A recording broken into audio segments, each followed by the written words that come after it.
हर गुजरते दिन के साथ गर्मी का प्रकोप भी बढ़ता जा रहा है। तपती गर्मी में बाहर निकलना मुश्किल हो गया है। हीट मैप में भारत का नक्शा लाल हो रहा है। सुपर अल नीनो का खतरा मंडरा रहा है। कहा जा रहा है कि एक बार फिर सन 1877 वाली तबाही मचने वाली है, जिसमें दुनिया की 4% आबादी खत्म हो गई थी। ये तपाने वाली गर्मी कितनी खतरनाक होने वाली है, जानते हैं इस वीडियो में। आप देख रहे हैं न्यूज़ 18 का डिजिटल प्लेटफॉर्म और मैं हूं आपके साथ पल्लवी त्रिपाठी।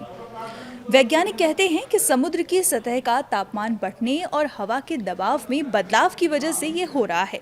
भारतीय मौसम विभाग IMD के नक्शे में भी 26 अप्रैल 2026 को भारत का ज्यादातर हिस्सा लाल हुआ पड़ा था। 2026 के बाद के महीनों में एक बहुत मजबूत अल नीनो बनने वाला है। इसे कुछ लोग सुपर अल नीनो या गॉडजिला अल नीनो भी कह रहे हैं।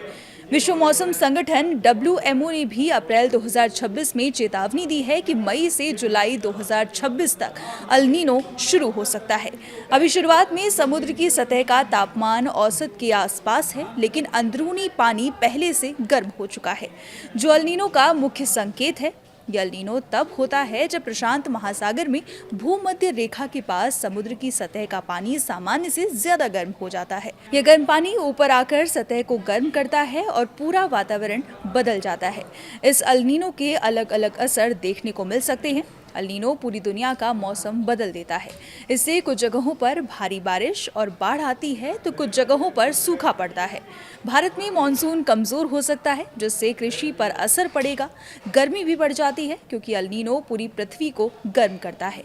उत्तर और पूर्वी भारत में पहले से ही गर्मी है, तो अल नीनो इसे और बढ़ा सकता है। अल नीनो के बाद ला नीना भी आ सकता है, इसलिए लंबी तैयारी जरूरी है। वैज्ञानिक कहते हैं कि सही जानकारी और समय पर कार्रवाई से लाखों लोगों की जान और फसल बचाई जा सकती है। ये अल नीनो अगर सुपर अल नीनो बना तो 2026 या 27 पृथ्वी का सबसे गर्म साल बन सकता है। इसलिए अभी से ही सतर्क रहना होगा। जो पैटर्न अभी दिख रहा है, ऐसा ही कुछ सन 1877-78 में हुआ था। करीब 150 साल पहले ये अल नीनो आया था, जिससे दुनिया भर में सूखा पड़ा था और लाखों लोगों की जान चली गई थी। इस अल नीनो का असर आपकी सेहत के साथ साथ इकोनॉमी पर भी पड़ने वाला है। इकोनॉमिस्ट और एक्सपर्ट्स का कहना है कि कमजोर मॉनसून कच्चे तेल की ऊंची कीमतों और खाद की सप्लाई में रुकावटों से पैदा हुई मुश्किलों को और बढ़ा देगा। हालांकि मिडिल ईस्ट में जारी संघर्ष का ठीक ठाक असर इस बात पर निर्भर करेगा कि ये कितने समय तक चलता है। लेकिन सप्लाई चेन से जुड़ी दिक्कतें तब भी तुरंत हल नहीं होंगी। अगर मानसून की वजहों से फसलों में दिक्कत आती है, तो खाने पीने की चीजें भी महंगी हो जाएंगी। कच्चे तेल, गैस और अब शायद फसलों की सप्लाई में आने वाले झटकों का मतलब ये हो सकता है कि महंगाई उम्मीद से ज्यादा हो जाए, GDP ग्रोथ कम रहे। पृथ्वी विज्ञान मंत्रालय के सचिव M रविचंद्रन के मुताबिक फिलहाल ला नीना जैसी स्थितियां खत्म होकर न्यूट्रल हो रही हैं, लेकिन मॉनसून के दूसरे हाफ में अल नीनो का प्रभाव बढ़ेगा। इसका मतलब है कि जून में शायद उतनी दिक्कत ना हो, लेकिन जुलाई से सितंबर के बीच बारिश में बड़ी कमी देखी जा सकती है। वैज्ञानिकों का कहना है कि हालांकि अल नीनो एक नेचुरल प्रोसेस है, लेकिन इंसान की वजह से बढ़ रही ग्लोबल वार्मिंग इसे और भी खतरनाक बना रही है।